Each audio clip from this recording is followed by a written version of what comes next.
going to spend 3 minutes on. And if I can yes, take the liberty of requesting a phone, sure. which is a big pain point for my industry. So there's a selfish interest in asking this, which is that one, like was just mentioned in the topic, that Indians are saving lesser. The second difficulty is that even when Indians save, they tend to save less and less in financial assets, but they tend to stack up a lot more in real estate and gold. And I think so that deserves some thinking, because yesterday I read news in the night that gold has started making newer and newer lows. So how does that impact as well? Thank you, friends. It's a great opportunity to address all of you, but 3 minutes is a very short time to do justice to something like this. A few preliminary things before I go into the actual topic itself. Number one, you heard a brilliant exposition from the keynote speaker this morning. However, you have to also remember that no stock market anywhere in the world can outstrip the economy in which it functions, because finally the decision makers are all human beings, and human beings are very peculiar people. They continue to be guided by history, irrespective of the fact that the future may be quite different from what the past has been. With that in view, take for instance the major amount of opposition that has arisen to the question of allowing the Western companies, monolithic giants from the West, to enter into our retail as such. You find shrill rhetoric coming up from a lot of political parties across the swath. It's not only TMC, it's a whole lot of political parties who are against the move. This is primarily because that entire mind is conditioned by the fact that historically in India, East India Company came in to actually trade in this country and ended up by being the subjugating ruler for 250 years.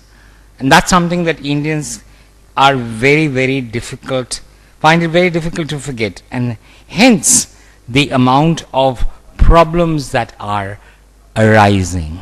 So we can't wish away human thought processes when we talk in terms of how they are going to react, in what investments that they are going to choose as such. These are issues that continue to remain until all human beings start acting rationally, entirely devoid of emotion. These are principles which will remain. So I'm sure my good friend Ashish is going to have this problem with the fact that a lot of people are going to confuse news for views. And the fact of the matter is that, ladies and gentlemen, despite the fact that the Sensex went up to almost 20,000, it did come back to 18,240, which was the level following the debacle in the markets yesterday on the news of Infosys's Q4 guidance. The fact is that we can't wish away all that's happening in and around us. There is and there has been a policy paralysis for a better part of UPA 2's regime as such. And that's something that we need to recognize. Because if we don't recognize that, we will not be able to predict what events are about to unfold in front of us. because that is going to really guide your next moves.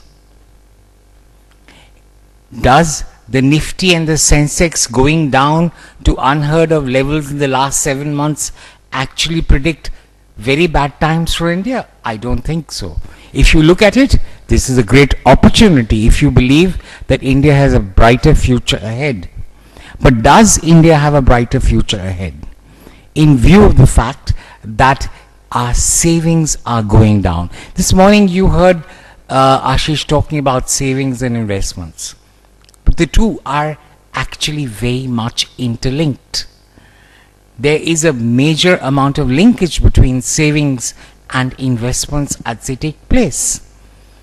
And if the savings as a cumulative part of the entire populace of India is going down, then it's bound to have an effect on the stock market, and that's bound to have an effect on the economy. It's bound to have an effect on your pockets and what you are able to save in future as such. Because remember, one of the major problems with our stock market is the lack of depth in the stock market. Stock markets lack depth because of the fact that large amounts of money have been coming in from FIIs.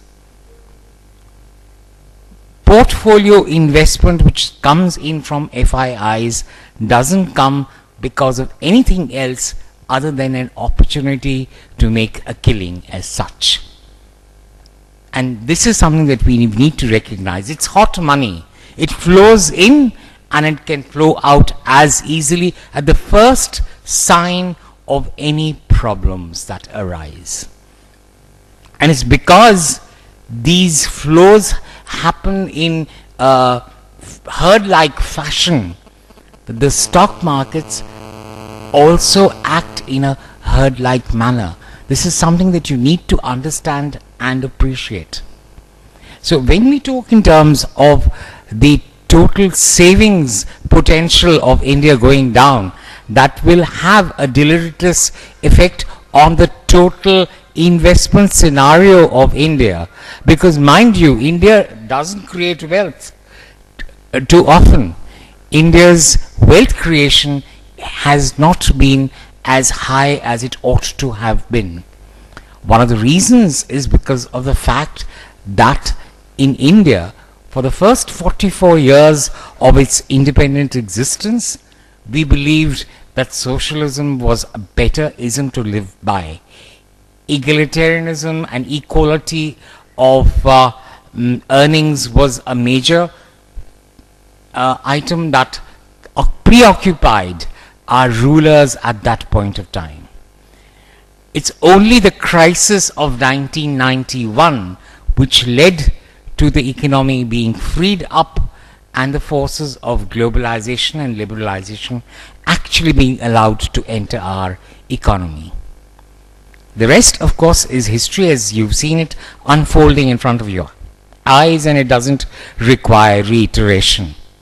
But the fact of the matter is that we need to understand that stock markets are not necessarily always a barometer of what's happening to the economy, but they are some kind of an indicator as to what a major part of our country is thinking. Is the future going to be gloomy? Is it going to be bright? Are there better days to come?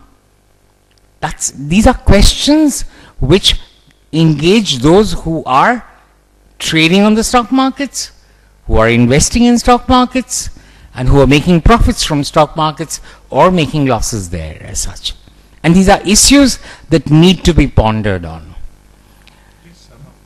Yeah. Of just a few more thoughts, please.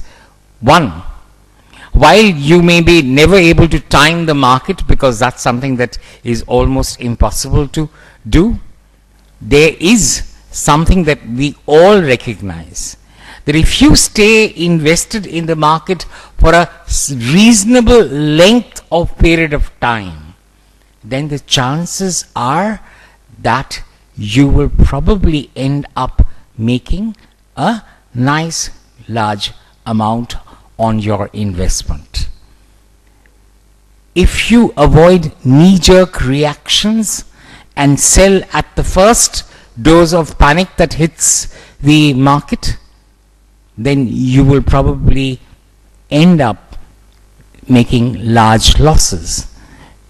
But this is something that you need to understand, because the stock markets, those who invest and those who are first time investors or people who've been investing just for the last few years, remember that the two emotions that you need to avoid are greed and fear.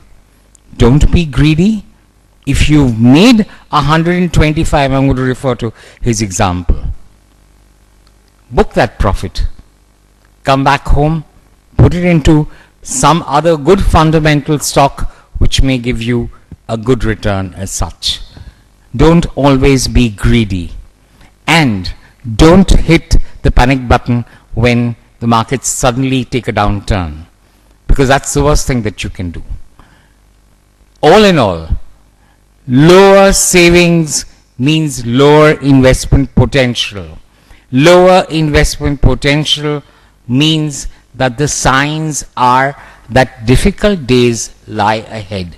It doesn't necessarily mean it's the end of the road or it's a road to perdition. It just means that you have to stay invested for some time till things start looking up. Thank you. Thank you.